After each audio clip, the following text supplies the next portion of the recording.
এরপরে আমরা আলোচনা করব যে এই যে থার্ড, ফোর্থ এবং সিক্স ক্রেনিয়াল নার্ভগুলো সম্বন্ধে জানলাম, এখন এই নার্ভগুলো যদি প্যারালাইসিস হয়ে যায় তাহলে কি কি সিমটম বা কি কি কমপ্লিকেশন হতে পারে। তাহলে প্রথমেই জানবো তাহলে third cranial nerve. Third cranial nerve যদি ড্যামেজ হয়ে যায় বা প্যারালাইসিস হয়ে যায় তাহলে কি হবে? ইট কাকে কাকে সাপ্লাই করে এটা? Superior rectus, middle rectus, inferior rectus, inferior oblique.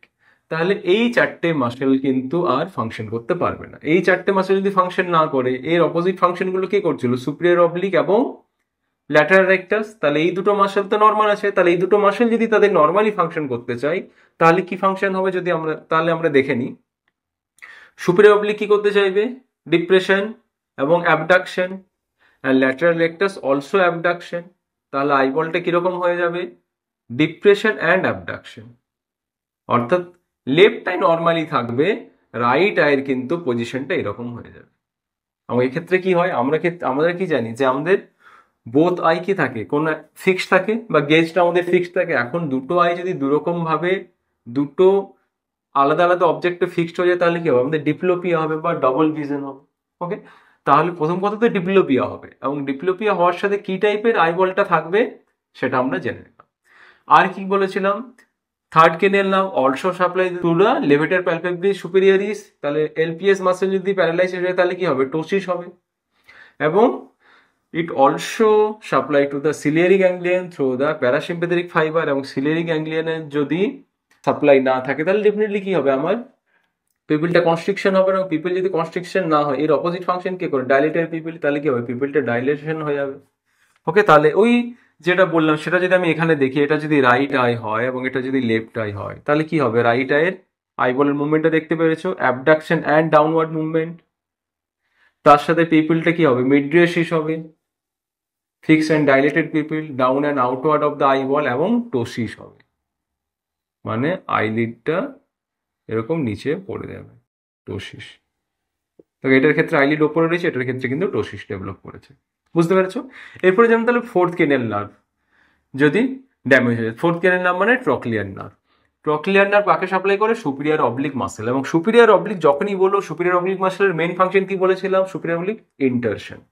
এখন কথা হচ্ছে ইন্টারশন এবং এক্সটারশন এই ফাংশনটা আমরা কখন করি? এটা তো আমি এখন একবারও বলিনি।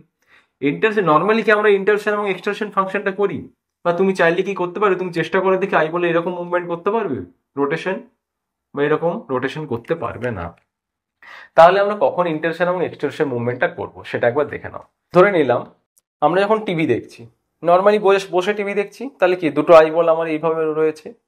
এখন ধরে নিলাম টিভি দেখতে দেখতে আমার মনে হলো যে একটু আমি এইভাবে টিভি দেখি, হয় না আমরা সোফাতে ল্যাদ খেয়ে টিভি দেখি, তাহলে যখনই আমি হেডটা এরকম মুভমেন্ট করব তাহলে কি হবে? আইবলটা আমার হেডের সাথে কি হবে? আইবলটা এইভাবে ঘুরে যাবে। কিন্তু এইভাবে তো হয় না, টিভিটা তো আমরা সোজাই দেখি, তারপরে কি হয়? আইবলটা আবার ফিক্স পজিশনে চলে আসে। ব্যাপারটা বুঝতে পারলে? তাহলে প্রথমে আমরা যখন সোজা বসেছিলাম আমরা এইভাবে আমার আইবলগুলো ছিল, যে আমি মাথাটা ঘুরিয়ে নিলাম আইবলটের মুভমেন্ট এরকম হয়ে গেল। অর্থাৎ রাইট আয়ের কি হলো? রাইট আয়ের এক্সটারশন হলো এবং লেফট আয়ের কি হলো? ইন্টারশন হলো। কিন্তু এইভাবে দেখলে তো হবে না, কারণ টিভিটাও তো তাহলে ঘুরে যাবে। কিন্তু টিভিটা তো আমরা সোজাই দেখি, তাহলে আমরা যখন মাথাটা হেডটা এরকম রাখি আইবলটা কিন্তু আবার আগের পজিশনে চলে আসে। অর্থাৎ লেফট আয়ের কি হচ্ছে? এক্সটারশন এবং রাইট আয়ের ইন্টারশন। এটা বোঝা গেল? তাহলে আমি যখনই এইভাবে টিভি দেখি না কেন, আমাদের রাইট এবং লেফট আই কিন্তু ইন্টারশন এবং এক্সটারশন ফাংশনটা করছে কন্টিনিউয়াসলি। আবার যখন আমরা সোজা হয়েছে আইবল এরকম হয়ে গেছিল, আবার আইবল আগের পজিশনে চলে এলো। তাহলে এই ইন্টারশন এবং এক্সটারশনে ক্ষেত্রে কোন মাসেল হেল্প করেছিল? সুপিরিয়র অবলিক এবং ইনফিরিয়র অবলিক। বুঝতে পেরেছো? তাহলে এখন যদি সুপিরিয়র অবলিক প্যারালাইসিস হয়ে যায়, তাহলে সুপিরিয়র যদি প্যারালাইসিস হয়ে যায় কি হবে? তার অপোজিট ফাংশন কি হচ্ছিল? Inferior oblique. তাহলে ইনফিরিয়র অবলিক কি করবে? এক্সটারশন করবে। এবং এক্সটারশন যদি করে তখন কি হবে? দেখো ব্যাপারটা বোঝার চেষ্টা করো। এটা নর্মাল আই রয়েছে, ফিক্স রয়েছে, রাইট সাইডের সুপিরিয়র অবলিক প্যারালাইসিস হয়ে গেছে। সুপিরিয়র অবলিকের কাজ কি ছিল? ইন্টারশন। ওকে, তার জন্য কি হবে? এক্সটারশন ফাংশন বেশি হবে, অর্থাৎ রাইট আইটা এরকম হয়ে গেছে, লেফট আই কিন্তু নর্মাল রয়েছে। এবারে কোনো জিনিস যখন আমরা দেখতে চাইবে কি করব? তখন আমাকে এইভাবে রাখতে হবে আইবলটা, কিন্তু ইন্টারশন তো হচ্ছে না। তখন কি হয়? এরকম পজিশনে তো থেকে যায়। আমরা যদি হেডটা এরকম টিল্ট করে নিই, তাহলে হেড যদি এরকম টিল্ট করি, লেফট আই কি হয়ে যাচ্ছে? এইভাবে হয়ে যাচ্ছে, এবং রাইট আই আবার সোজা হয়ে যাচ্ছে। ওকে, তাহলে এখন তোমাদের মনে হচ্ছে স্যার হেড টিল্ট হলে কি হবে, লেফট আই তো ঘুরে গেল, কিন্তু লেফট আইয়ের কি রয়েছে, ইন্টারশন বা সুপিরিয়র অবলিক মাসেল তো নর্মাল রয়েছে, তাহলে লেফট আইয়ের কিন্তু সুপিরিয়র অবলিক মাসেল আবার ফাংশন করবে, লেফট আই নর্মাল হয়ে গেল আর রাইট আই তো নর্মাল হয়ে গেছিল। তাহলে যেসব পেশেন্টের ক্ষেত্রে সুপিরিয়র অবলিক মাসেলের প্যারালাইসিস থাকে due to the fourth cranial nerve damage, তার ক্ষেত্রে কিন্তু সেই সব পেশেন্টদের ক্ষেত্রেও তারা কিন্তু হেডটা এরকম টিল্ট করে থাকে। হেড টিল্ট করার মাধ্যমে তাদের ইন্টারশন না হওয়ার জন্য যে প্রবলেমটা হচ্ছিল বা যে ডিপ্লোপিয়াটা হচ্ছিল সেটা কিন্তু কারেক্টেড হয়ে যায়।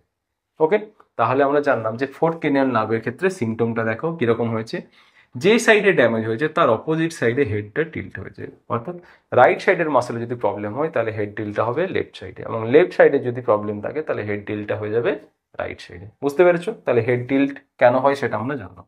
এরপরে জানলাম তাহলে সিক্স ক্রেনিয়াল নার্ভ যদি ড্যামেজ হয়েছে, সিক্স ক্রেনিয়াল নার্ভ কাকে সাপ্লাই করে, ল্যাটারাল রেকটাস মাসেল, আর ল্যাটারাল রেকটাস মাসেলের ফাংশন কি ছিল, অ্যাবডাকশন। তাহলে অ্যাবডাকশন যদি না হয় তাহলে কি হবে, মিডিয়াল রেকটাস তো নর্মাল রয়েছে and that is supplied with the third cranial nerve, তাহলে কি হবে, অ্যাডাকশন হয়ে যাবে।